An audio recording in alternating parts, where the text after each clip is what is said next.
पनवेल शहर police station हद्दीमध्ये Karanjade येथे एका फ्लॅटमध्ये कॉल सेंटर चालू असल्याची माहिती मिळाली होती आपल्याला आणि त्या कॉल सेंटरमधून सर्व नागरिकांना फोन केले जात होते आणि लोनबाबत विचारणा केली जात होती आणि त्यांना जर लोन पाहिजे असेल तर प्रोसेसिंग फी, इन्शुरन्स व इतर फीच्या माध्यमातून त्यांच्याकडून QR कोड द्वारे पैसे मागितले जात होते आणि त्याच्यामध्ये थोडक्यात फसवणूक केली जात होती अशी माहिती आपल्या सिनियर PI पनवेल शहर यांना मिळाली असता आपण त्या ठिकाणी पनवेल शहरची सायबर टीम, त्याच्यानंतर कळंबोलीची सायबर टीम आणि आपलं नवी मुंबईचं सायबर पोलीस स्टेशन आहे, अशा 3 टीम मिळून आपण करंजाडे येथे सेक्टर R4 निलगिरी अपार्टमेंट येथे छापा टाकला असता आपल्याला त्या ठिकाणी 4 इसम मिळून आले।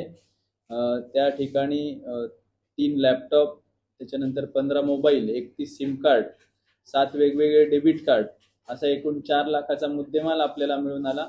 आणि त्या ठिकाणी हे जे काही कॉल सेंटर होतं हे फेक कॉल सेंटर होतं। यांच्याकडे कुठलाही इन्शुरन्स कंपनी, लोनची कुठलीही कंपनी नाही, हे फक्त लोकांना फसवून पैसे काढण्यासाठी हे कॉल सेंटर चालवलं जात होतं। याच्यामध्ये आपण गुन्हा दाखल करून हे 4 आरोपी विजय भंडारी, तुषार पिंगळे, दर्शन उमाशंकर आणि रोहित गौडा यांना आपण अटक केलेली आहे आणि याच्यामध्ये जवळपास आमच्या सध्याच्या तपासानुसार 50 लाखाच्या पुढे ही फसवणूक नागरिकांची झालेली आहे। याच्यामध्ये पुढील तपास टीम करत आहे।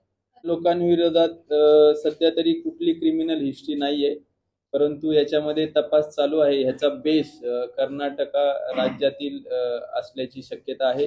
यांच्यावर देखील 1-2 लोक असण्याची माहिती आम्हाला मिळालेली आहे, त्यानुसार आमचा तपास चालू आहे। यांच्याकडे थोडक्यात आता ह्यांचं मोडस असं होतं की फेसबुकवर एक लोनचं पेज तयार केलं जायचं, त्याच्यावर नागरिकांना लोन हवे असल्यास या नंबरवर संपर्क करा असा मेसेज दिला जायचा आणि त्याच्यावर जेव्हा नागरिक संपर्क करायचे तर अशा नागरिकांना मग या कॉल सेंटरमधून कॉल केले जायचे, तुम्हाला लोन पाहिजे आहे अशी आम्हाला माहिती मिळाली आहे, मग तुम्ही एवढे मिनिमम डॉक्युमेंट्स आमच्याकडे लागतील आणि तुम्हाला आम्ही लोन करून देऊ। मग 15-20 लाखासाठी त्यांची एक ठराविक फी असायची, ती फी घ्यायची आणि नंतर फोन बंद करून टाकायचा।